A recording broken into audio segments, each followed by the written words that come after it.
Right, welcome. Thank you so much for joining us. My name is Brian Alexander. I'm from MoneyWise with Brian, affiliated with Lawson's. And so pretty much we are today going to look at global payments and collections, how to go about that. And today I have got someone with us that's going to assist and go through the details of that. I'm going to fire a few questions. And it's Kevin Copping from Ebury. So welcome, Kevin. Thanks very much for joining me. And I trust that it'll bring value and add value to wherever those that people are listening to this. So, Kevin, if you don't mind, let's just introduce a little bit about Ebury and your products and how does it benefit the typical businessman out there that's doing global business. Yeah, well, thanks, Brian, for the opportunity, and yeah, I'll try and answer these questions. So, I mean, Ebury is a 15-year-old company now. We're global. I often get this wrong because we're adding more and more offices every single day. So we currently have 40 offices in 26 countries. That number expanded yesterday. I think you and I had a discussion about we just made an acquisition in South Africa. So we're extremely happy now to be have boots on the ground on that continent, which is brilliant for us. But Ebury are essentially a risk management. We build bespoke risk management programs for medium, large corporations, all the way up to listed companies, and working with NGOs and charities globally. It's been 15 years of building those capabilities, and we really have three pillars of products. Now, the first is, very consultative. We'll sit down with companies, we'll understand their business, and we'll write a hedging program that's really bespoke to their needs, looking at where they are globally, looking at their global footprint, and looking where the risks are and the volatility are. Now, we're not a speculator. What we really look to do is ensure that each company we work with is securing profits or building profits, or we're helping them become a little bit more profitable or even competitive in their marketplace. Our second product is we offer unsecured finance in some of our jurisdictions, mainly throughout Europe, Canada, Australia, and that is continuously expanding as well. And it's not your traditional trade finance. It really isn't, paper heavy. You're not doing an LC and DHLing documents globally. It's it's through our online platform, which is available 24/7 and offers our full range of products and services in it.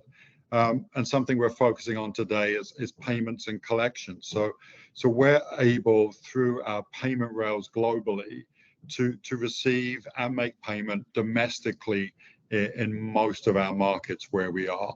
And that means giving each individual client their own named IBAN accounts globally. So if you're a UK company and you're now expanding into Europe, Canada, Australia, Hong Kong, Singapore, and we know opening up a bank account can take some 16 weeks. I've heard some stories of even longer.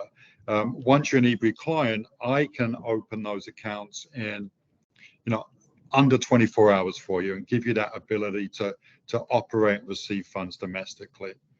And then we obviously have payment rails where we have extreme capabilities in a lot of impact markets as well. So you're talking sub-Saharan Africa, you're talking LATAM, and especially in Latin America lately, we've just recently made the acquisition of a bank in Brazil, which gives us extreme capabilities throughout that region, and expanding there as well. We just opened an office in Chile. So those are our three main pillars, and we usually combine those, and we offer what is, I suppose, a more seamless, efficient platform for companies to operate in. You're not domestically tied into your bank here. Through us and through our majority shareholder, who is Santander Bank, we obviously offer peace of mind through what is an extremely large bank that we are, I think, the only probably independent kind of FX brokerage payment company that is that is majority owned by such a large institution. So I hope that gives some some oversight of what we do and how we do it. But I think ultimately we also we're very face-to-face business. You won't pick up the phone and have to dial several extensions. You're directly into us, directly into my team, or directly into your relationship manager. So that service where you can log online 24/7 and transact and execute and see accounts and see balances, but we also our focus is also to give clients information to make educated decisions on where their risks lay and how they placate those risks globally. Okay, that certainly does give us a very good idea of what Ebury does. But what would you say is unique about Ebury? What would you say from a product-wise, from service-wise? What is really Ebury's uniqueness? Yeah, it's a really good question. It's something we try and pinpoint every day. I would certainly say that we're nimble. We have clients that will come to me and go, look, we're now going to venture into a country we haven't been in before, and we may not have banking relationships or payment rails outside of that. We do operate obviously 130 plus currencies, and we operate globally, but I think with our nimbleness, we have a banking team that will go investigate for a client. We'll look to see how we can be efficient in that region, or if we can then offer services in that region. So I think one is nimbleness. Two, we're always driving to be as efficient and seamless for clients as possible. Where we hear stories of you'll make a payment into Uganda, Kenya, or even into Europe or into America, and the payment's taken a week to get there, and there's no visibility, there's no transparency unless you're a large bank that can track it. We give our clients that visibility, and we're always looking to be as transparent with our processes, transparent with where's the payment, where it's sitting, transparent with pricing, and I think that really is essentially what our true value is one, understanding each client individually. You're not in a bucket. You're not, our relationship managers and our dealers, we don't say you can have 3,000 clients and you're just really a number or an account number. We limit the size of the accounts they can work with, and that gives a personalized service. And I think that is what is unique, top to bottom throughout the whole company. It's we're happy to pick up the phone, we're happy to have a conversation, we're more than happy to come and sit down with you and understand your business. And I think that's what makes us unique, whether you're a medium-sized company that's growing, or whether you're a large listed company with an extremely large treasury team. We want to understand where we can add value, and if we're not adding value, and then we'll continuously work with you, and we want to make sure that we're part of that process. And as I said, a lot of the when we were starting out, some of those small and medium-sized companies are now large companies, and we feel proud that we've been kind of part of that process. Excellent. I think you mentioned something there, and I think that's for some of the viewers might be saying, I'm one of those people that it takes 1 week to get my payment into my bank, or to my client who's now frustrated because I paid him, but it's taken a week to get there. I think, and when it arrives, obviously, to the bank, they then going to discuss the rate that is going to be applicable at that stage, and that rate could have very well, especially in the likes of some of our countries around the world, that it can fluctuate so quickly. So tell me a little bit about that. What's the difference that Ebury offers that eliminates that type of issue that a client, or a possible client, a businessman, is going to have, or currently? Yeah, absolutely. And it is a problem. I mean, it was when we were dealing with Brazil through one of our providers. Brazil is synonymous with, you'll deliver US dollars, they'll hit the bank, you basically have to be sitting in the bank's, reception room, and hopefully you're there when the money hits to kind of negotiate a rate of exchange. Absolutely what you said. And, that may have been sent a week ago, and those fluctuations can obviously impact. So in all of our markets, when you're dealing with us, when we execute a transaction, whether it's through the online platform or whether it's through one of our dealing desks, that's the rate you're going to receive. It's not going to fluctuate. It's not going to change. Now, we know there are markets where, people want to deliver US dollars, and sometimes then convert locally. And obviously that was in Brazil. And so we were looking at that and going, that's an issue. It's an issue for clients. It's an issue for our clients that are wanting to do business in the region.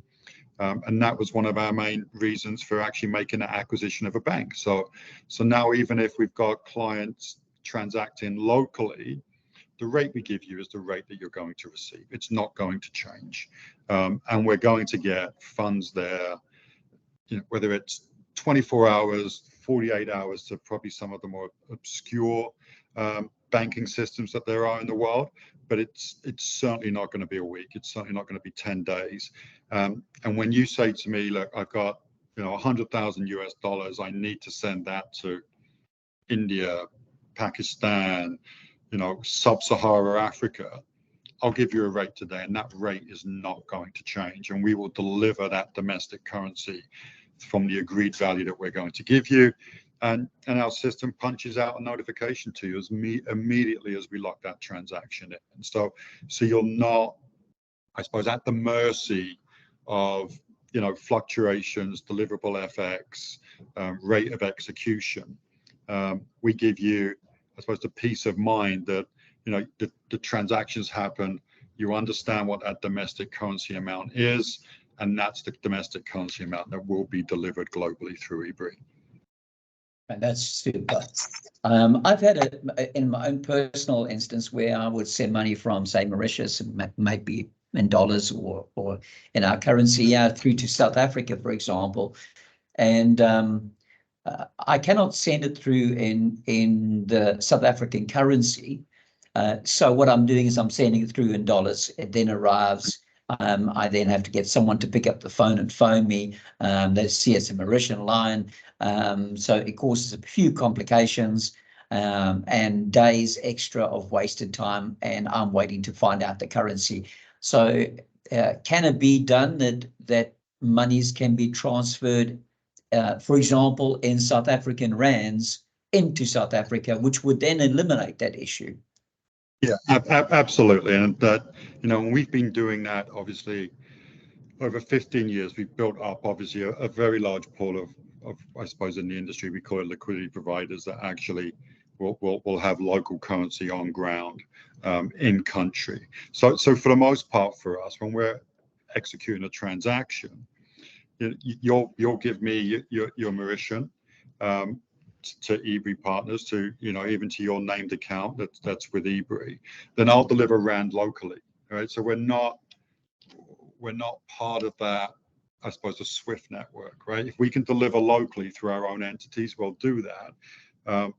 And South Africa's a good point. There's certainly, obviously, there's central bank controls that are in place. Obviously, we abide and we're licensed throughout the world in each and every country. But again, we saw that South Africa for us was a great marketplace. And I've obviously worked in that region for many years with many partners. And I think that's really what prompted us to go, look, we need to be in control of this. We're working with liquidity providers in the region, but we were like, let's, if we're going into sub-Sahara Africa and we're looking in that region, we want to go to South Africa. We want to open a branch. We want to give local service, and we can now do that through our latest acquisition in the region. But you're absolutely right. When we obviously have branches globally. And obviously banking relationships globally, and it's, case in point, in Europe, it's very efficient. I'll take pounds here in London for someone that's buying something from Spain. I'm paying out of my Spanish account, right? So it's always a local domestic payment that we try to make, and that's why 99% of the time, you're not paying a wire fee, or you're not paying a fee to actually send that money across networks, because you're using our network that we've developed over the 15 years that we've been in operation. So yeah, what you're really saying is it's just making it so much easier and smoother for us as business people. We have the opportunity of actually moving our money a little bit quicker. It's obviously cheaper, or more cost effective. You're not losing out on time. It's just an all-round win-win sort of situation. Absolutely, and it's I always talk to clients, and I'm like, it's peace of mind. You've executed a transaction with me. We're giving you that trust and that peace of mind that this is going to happen in a timely, efficient manner. And as a business, FX and money movement isn't your primary business. And we let you go about your business, and focusing on your business, and let us, and you've trusted us, and we've and we're obviously experts in global payments and global collections and risk management. Let us do that part of business for us. Trust us to do it, and we'll do that, as you said, seamlessly, efficiently, and in a timely manner, as well as being cost effective. Super. So where do you find your services having the largest impact then? Yeah, it's a really good question. You sort of mentioned a bit of it around, but where's the largest impact, would you say? Really good question. I would certainly say we when you're looking at the more volatile regions in the world, if you've got a company that's doing business in sub-Saharan Africa, or Africa as a region, or LATAM, where you're going to Argentina and Chile, where currencies are extremely volatile. And we work with a large number of NGOs, charities, larger companies that, the small changes can make a massive impact to the bottom line. So it's very prudent. This time of year for us is a very busy time of year, because what we're doing is we're working, and have been working, with our clients who are forecasting or budgeting for 2024. So they're looking at, what's the current price of exchange, what information can you give me when I'm forecasting, and sitting down with the board, or sitting down as a family office, and looking at where the risks are in our business. And we're one of Bloomberg's top forecasters, so obviously there's some credentials behind some of the information we're going to be giving you. But I would say that's the biggest impact for us to sit down, work as part of your budget, work as part of your team, work as if you're expanding, and if you're moving into new regions.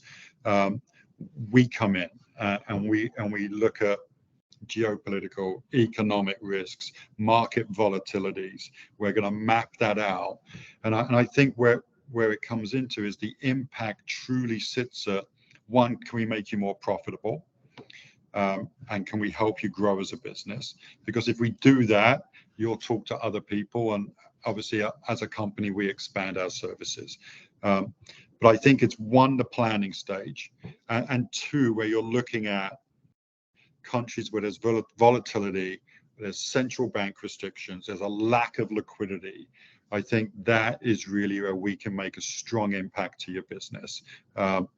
We've obviously had discussions regarding like trapped cash in certain regions because of central bank regulations, or just purely a lack of liquidity.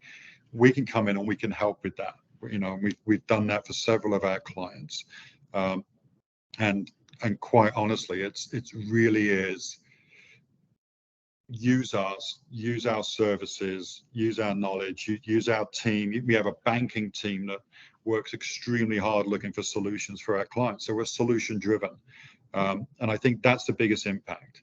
And you're never going to get an invoice from us. I mean, I think that's the beauty of it. So I often get clients going, well, what does it cost? And I'm like, no, we do this because we want to earn your trust. And obviously our business grows by doing an excellent job with your company, and we get referred in and referred on, and we just build that. We build that from the ground up across all of our clients. But yeah, I say the biggest impact we're seeing now is when clients are either expanding their business, have gone into new regions, gone into new markets, and then planning that out. And as I said, this time of year for our dealing team and our relationship manager team is sitting down with people and going, what are you looking at doing in 2024, 2025, 2026? You know, we have certain hedging tools that in certain currencies, I can hedge out 7 years, you know. So that as I said, we're working with impact funds that are going into, you know, frontier markets and other regions where, you know, they're financed in dollars, but they're paying local currency for very large projects.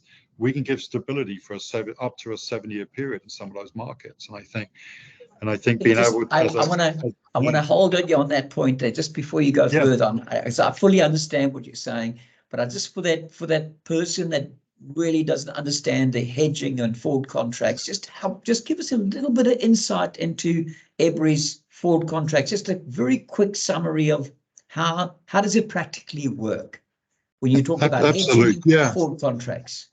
Yeah, I mean, obviously I sit here after 30 years of experience and kind of, you know, it's natural for me, but you're absolutely right.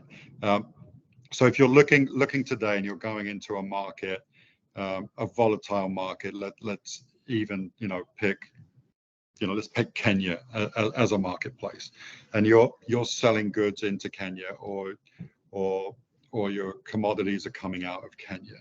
You're looking at today's rate going, okay, if I'm at today's rate, I have a profit margin of 15% on the goods that I'm expanding.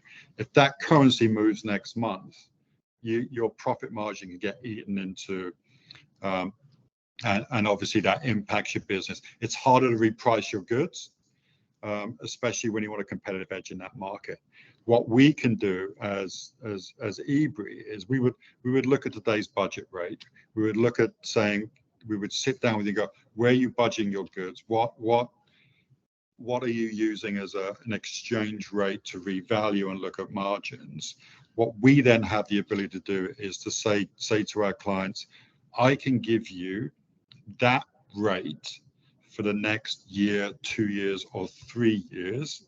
You won't need to reprice your goods. You're not at the mercy of a volatile market, and you can sell your goods or you can receive your goods, knowing for the next 1, 2, 3 years, or as I said, up to 7 years in some markets, that price is consistent, and you haven't got to, you know, your competitors may be, you know, going, the exchange rate has moved, it's not in our favor, I have to reprice my goods to be profitable, where you have stability. And often or not, in many cases, that gives our clients a competitive edge because they're consistent with their suppliers or with their customers, and that's the beauty of it. It's really, how do we secure for you, not just today, but for the next year, 2 years, 3 years? How do we secure that profit margin for you? And how do we give you peace of mind that, you know, you don't spend an hour of your day looking at where the FX market is, because you've already locked that in. You've already taken that piece of your business, and that piece of risk, because it's a risk when you're at the mercy of other currencies and you're a global business.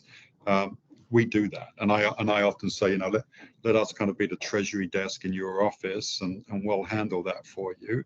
But it really is going, how do I lock my profit margins in for the next year, 2, 3? What is that price? And then you know, clients will then reverse engineer that against what they're selling or buying their products for. So typically, I think a very good point then is that what you're making is that typically a company that continually says, I had to increase my price because of the currency changes. I've had to increase my price overnight. I had to increase my price overnight. Typically, they are, I presume, not hedging anything. And that's the reason they're putting themselves, and it's themselves, because their clients are now going to walk away because the price has changed drastically, instead of them planning out, which is exactly how you can assist in this particular instance. Absolutely. And and it's not cut and dry with every single client. Every single client might have a different risk tolerance. So we have a true and tested, hedging program that will sit down with clients and put them through. And it really is understanding, because some clients will say, well, what if it goes in my favor? I could, take my prices lower and be more competitive. So if that's, a case that they're putting forward, we don't necessarily hedge everything for them, right? A lot of clients will hedge 50%, 60%, allow a little bit of flexibility as well. So yeah, as I said, it's understanding that client's business and really building a bespoke program catered around their business. So tell me, thank you so much. Tell me, what would you say is Ebury's primary goal? I think our goal is globally, as I said, we started here in London with, a very small office, and now we're, 40 offices, 26 countries. We are backed. Santander is our majority shareholder.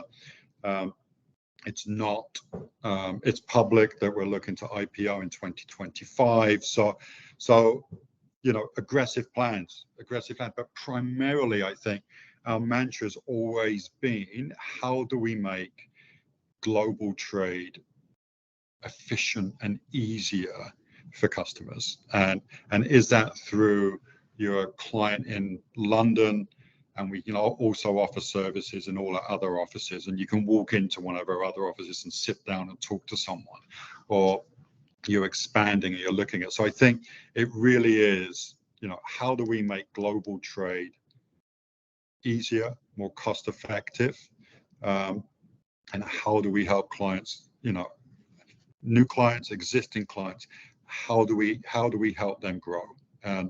And B, I suppose I'm always like with my clients, I want to be your first phone call, whether you're looking for finance, whether you're looking, to expand into other territories.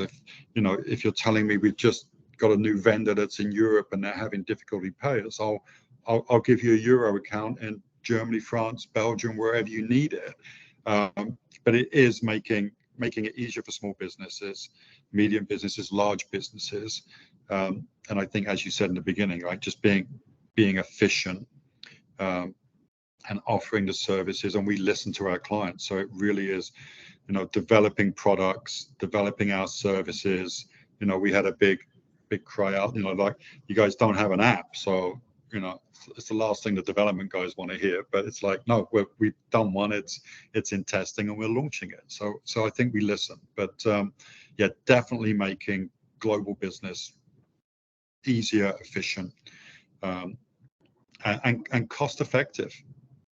Because we understand that, yeah, when you're growing a business, cash flow is important, and every pound, dollar, euro is important. So we want to make sure that, we're offering value to our clients, but we're also offering an excellent service. So I like the idea that you are making, helping clients actually do and achieve their goals, and plus at the same time you're cutting down their costs. You're not making more costly. You're actually cutting their cost at the same time. So it's typically like you're working for them and you're paying them. But industries wise, who are the typical industries that you work with, and just give us an idea of who they are. I'm sure this typically would help just about every industry, but who are the people that you find that you're working effectively with at this point of time? Yeah, primarily, it's a wide scope. I'm going to say importers, exporters, but that's obviously an obvious one for us to say. When you're looking at Ebury's book of business, there's obviously a number of manufacturers, and each country is different, right? Each country could be an export country, an import country. We work and have worked for a long time with a lot of NGOs and charities that are going into regions of the world which are extremely volatile, difficult to get money into, which is, when you're sending funding in or aid into, African countries, even LATAM, and kind of other regions in the world where obviously that aid is really, really needed, to get it there timely, right? We get it there in a day, 2 days. It's, and we get it there in full, right? It's not getting, pinched, through intermediary banks. So NGOs, charities are a big piece of our business. But I suppose if you look at the UK, manufacturing is really, really high for us. The manufacturing industry, lots of exports. A lot of importers are importing from Asia, where obviously there are huge manufacturing hubs. That's now shifted. We're seeing a shift now where a lot of more items are being manufactured in Turkey and other places around the world. So we're now working in those regions with partners.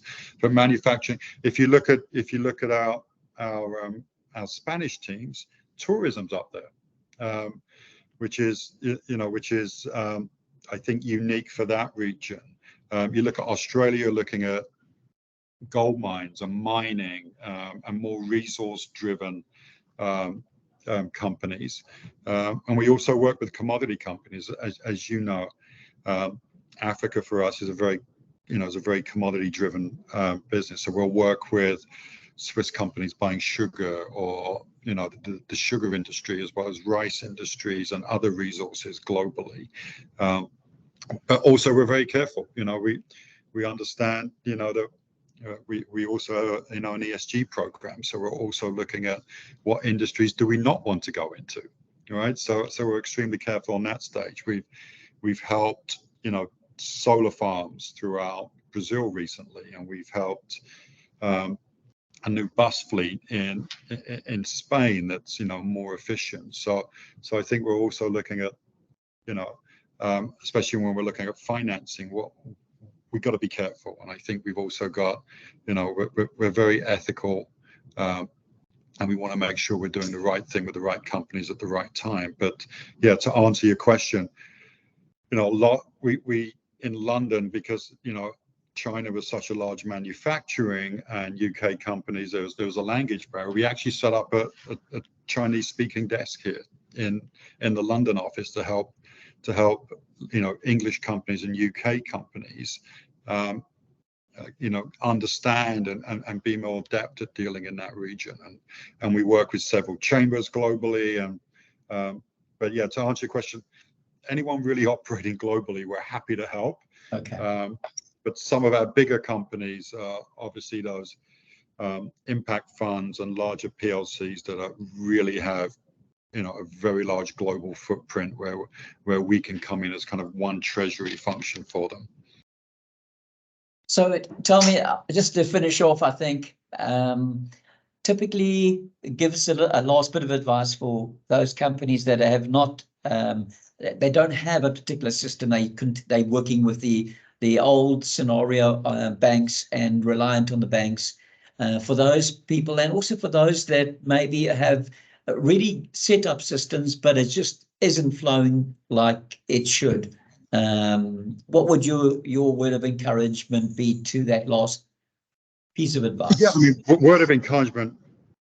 I mean, if you started a company and you're growing a company, congratulations. I mean, that's a leap of faith by itself, right? It's entrepreneurial, and I think it's absolutely brilliant. I would certainly say take the time. Let's look at what you're currently doing, and you may be doing everything great, and we'll tell you. We're not picking holes, going, oh, we can add value here, etc., etc. We'll tell you if you're doing things brilliantly. We're going to go, look, you're doing a great job. This is really good. It's really efficient. If you're thinking of going in other regions, let us help you. But I really think is a lot of companies kind of, especially if you're starting a company, if you're growing a company, it's growing quickly. It's kind of then taking a step back and going, let's look at where we're efficient. Let's look at where we can, have we got clients that are saying that the funds are taking 4 or 5 days to get there? Do we have supply chain issues where, a small piece of, financing can really, make us more competitive? We've had clients going, through your financing, we've been able to pay 100% upfront for goods that we're getting, and then we've received a 15% discount, and our goods now get shipped a lot quicker. So it's looking at how you can be more efficient, especially as you grow and as you scale. I think it's having the right mechanics and tools in place to scale and scale quickly, and something that can grow with you. So I would certainly say, as a word of advice, take the time, take an hour, have a discussion with us. Let's just sit down and have an informal chat about what your plans are, what you're looking at in the next few years, what you're currently doing, what regions are you operating in, and we'll build a plan. And you may pick two or three pieces from it to start with, but we're happy to help. And I think that's really where the founders of this company started, was they had frustrations dealing internationally and globally, and they were like, how do we make this better for us, and how then do we make it better for everybody else? And I think that's still our mantra. Oh, that sounds brilliant. I think that's been really, really fruitful. And I think my piece of advice, or the last piece of advice, would simply be the same as, let's set up a meeting together, take some time out. Who knows, there could be some great value after we've sat down and had a half an hour or an hour's discussion. So I think that's my piece of advice. Let's sit down and have a discussion, run a cup of coffee, or was a virtual meeting. Let's do that, and give yourself and your business an opportunity to reap in the benefit of that ability to cut some cost and speed things up and make yourself a little bit more efficient.